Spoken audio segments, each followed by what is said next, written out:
कुछ कथा सुदामा की हुई। तो सुदामा की कथा ज़्यादा तो पढ़ नहीं पाए प्रभु जी, तो हम थोड़ा सा चर्चा करेंगे सुदामा की कथा में। तो सुदामा जी जब द्वारका में जाते हैं भगवान से मिलने के लिए, तो सुदामा जी को बड़ा संकोच हो रहा है कि वे कैसे हैं, बिल्कुल फटे चिथड़े कपड़े पहने हैं, पुराने कपड़े पहने हैं, और वहाँ जो है जो गेट कीपर हैं, जो द्वारपाल हैं, वे भी जो है मतलब कैसे हैं, बहुत सुंदर स्वच्छ और जो है बड़े उससे हैं, मतलब वेशभूषा बहुत सुंदर है। अपनी वेशभूषा देख करके सुदामा जी जो है बड़े लज्जित हो रहे हैं और संकुचित हो रहे हैं कि मुझे कैसे जाने दिया जाएगा। यहाँ तो बड़े बड़े देवता लोग भी भगवान के दर्शन के लिए तरसते हैं, तो ऐसे में मैं कैसे जाऊँगा। लेकिन जैसे वो जाते हैं प्रवेश द्वार पर तो उन्हें कोई मना नहीं करता, क्योंकि भगवान का इतना शासन है कि कोई ब्राह्मण अगर आए तो उसको रोका ना जाए। ब्राह्मण देखिए भगवान का इस प्रकार का शासन है। बड़े बड़े देवता लोगों को बैठना पड़ेगा और प्रतीक्षा करना पड़ेगा भगवान के दर्शन की, परंतु कोई ब्राह्मण है तो वो जो है अगर आना चाहे तो उसको कहीं रोका ना जाए।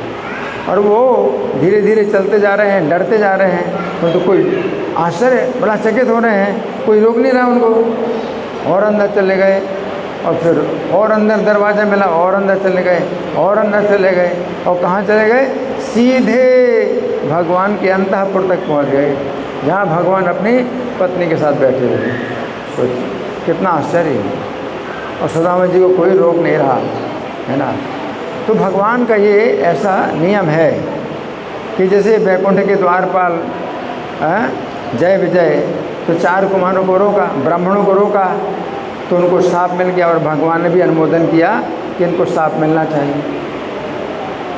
तो भगवान ब्राह्मण देव कहलाते हैं, भगवान ब्राह्मणों के भक्त हैं। और ब्राह्मणों के भी 3 स्तर होते हैं, द्विज ब्राह्मण, विप्र ब्राह्मण और वैष्णव ब्राह्मण। तो जब ब्राह्मणों की बात आती है तो समझना चाहिए वैष्णव ब्राह्मण।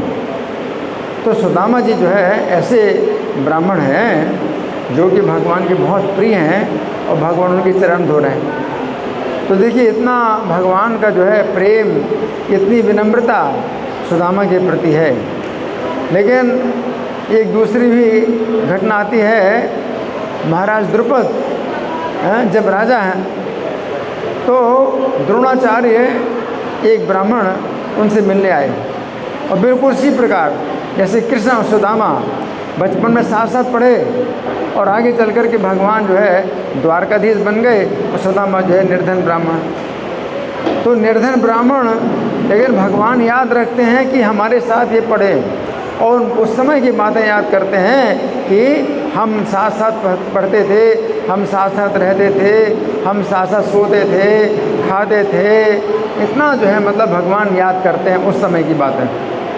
और राजा द्रुपद से जब मिलने के लिए द्रोणाचार्य आए, तो द्रोणाचार्य ने जब ये द्वारपाल से कहा कि महाराज द्रुपद को बोल दीजिए कि आपके पुराने मित्र द्रोणाचार्य आए हैं, तो राजा द्रुपद को जो है बहुत बुरा लगा, और वो द्रोणाचार्य से बोले कि आपको जो है लज्जा आना चाहिए कि आप मुझे अपना मित्र बताते हो। हम पहले बराबर थे तो मित्र थे, अभी मैं राजा हूँ, आप भिखारी हैं, तो मित्रता कैसी। देखो एक तो कृष्ण सुदामा का कैसा वह संबंध है कि वे उसको भूलते नहीं उस समय जब थे, और इस समय की बात याद नहीं करते कि इस समय वो मतलब इतने बड़े द्वारकाधीश हैं, और ये जो है बिल्कुल चिथड़े वाले जो है ब्राह्मण नहीं, उस समय की बात याद करते हैं। और द्रुपद क्या बोले, उस समय की बातों का कोई मतलब नहीं है, क्योंकि हम और आप समान थे, अभी मैं राजा हूँ, आप भिखारी हैं। तो आपने मुझे अपना मित्र बता करके जो है आपने बहुत बड़ी गलती की है। बोले कि मित्रता का कोई मतलब नहीं है। अब तो आपको एक बार अच्छा भोजन करा सकता हूँ मैं, अच्छा भोजन कराता हूँ, अच्छा अगर चाहो तो कर लो और जाओ। इस तरह का व्यवहार राजा द्रुपद का। जबकि राजा द्रुपद ने जब थे मित्र थे तो द्रोणाचार्य से कहा था कि अगर मैं राजा बनूंगा तो आपको अपना आधा राज्य दे दूंगा, और अब जो है इस तरह से बोल रहे हैं। और यहाँ पर भगवान कृष्ण ऐसे हैं।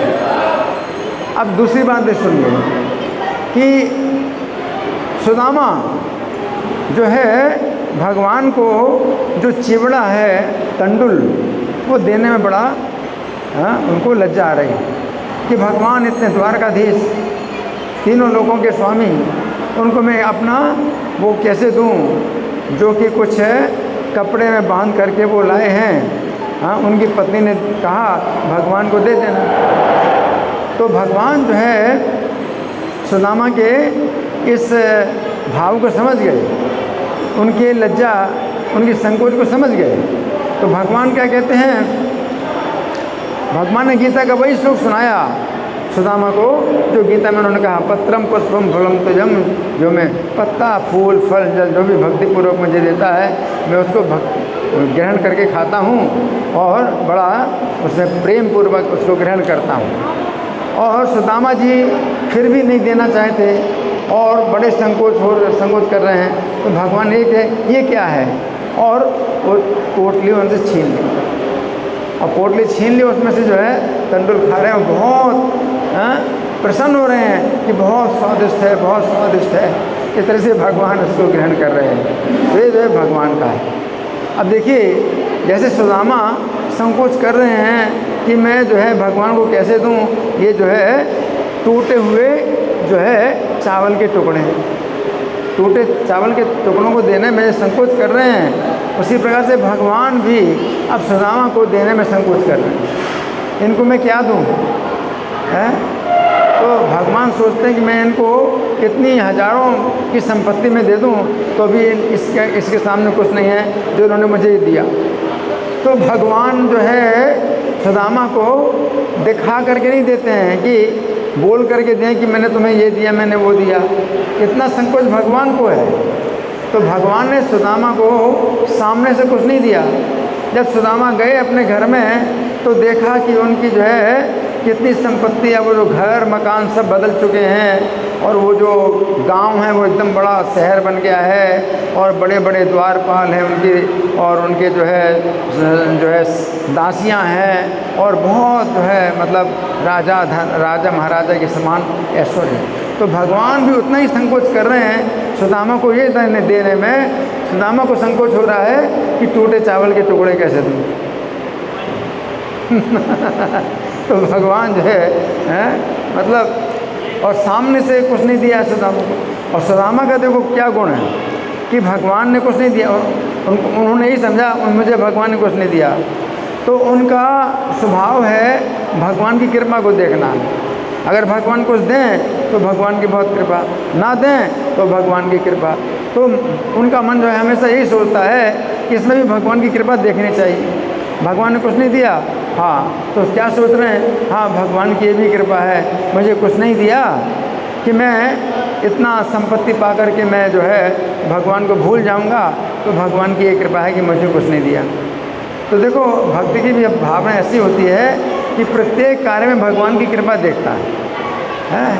तो वो ये सोच करके जा रहे हैं कि उनका जो है कैसा आलिंगन किया उन्होंने मुझे, जैसे बलराम जी की तरह उन्होंने मेरा स्वागत सत्कार किया, मेरे पैरों की पूजा की, अपने पलंग में बिठाया और अपने हाथ से अपने मेरे पैर धोए। ये जो है ऐसे उनके मतलब ब्रह्मण्य देव उनके जो है भगवान का ये गुण है। तो सुदामा भगवान के गुण और भगवान की कृपा देखते हैं। और जब देखा कि इतनी संपत्ति दी तो सुदामा सोच रहे हैं कि भगवान की कृपा ऐसे ही है कि जैसे मेघ होता है, वर्षा करने वाला मेघ, बादल। तो ये बादल पहले के समय में, अभी कलयुग में तो वो चीज़ नहीं है, लेकिन बादल कलयुग पहले के युगों में रात में पानी बरसाते थे। और दिन में जो है कोई पानी नहीं बरसता था, जैसे कि किसी को बाधा ना हो। तो रात में पानी बरसाते थे। किसान जो है खेत में बीज बो देता है। अब सिंचाई का कोई विभाग नहीं था, सिंचाई की कोई व्यवस्था नहीं होती थी उन दिनों।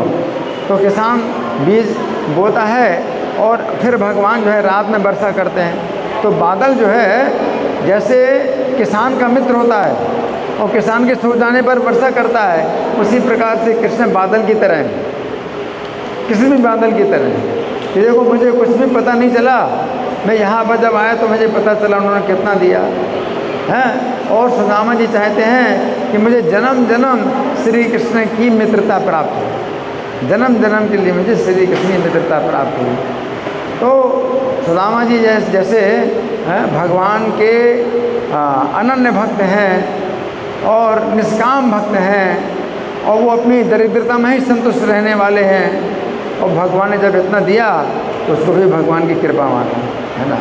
तो यही जो है इस कथा से हमें कुछ शिक्षाएं प्राप्त होती हैं कि जो भक्त होता है हमेशा संतुष्ट रहता है, संतुष्ट सततम योगी, हमेशा संतुष्ट रहता है। गरीबी में भी संतुष्ट रहता है और भगवान उसको जो है अमीर बना देते हैं तो भी संतुष्ट रहता है। लेकिन वो हमेशा भगवान के चरणों में केवल आनंद प्राप्त करता है। तो इस सुदामा की कथा से हमें ये शिक्षा मिलती है। श्री कृष्ण कथा महामहोत्सव की जय, श्रील प्रभुपाद की जय। हरे कृष्णा।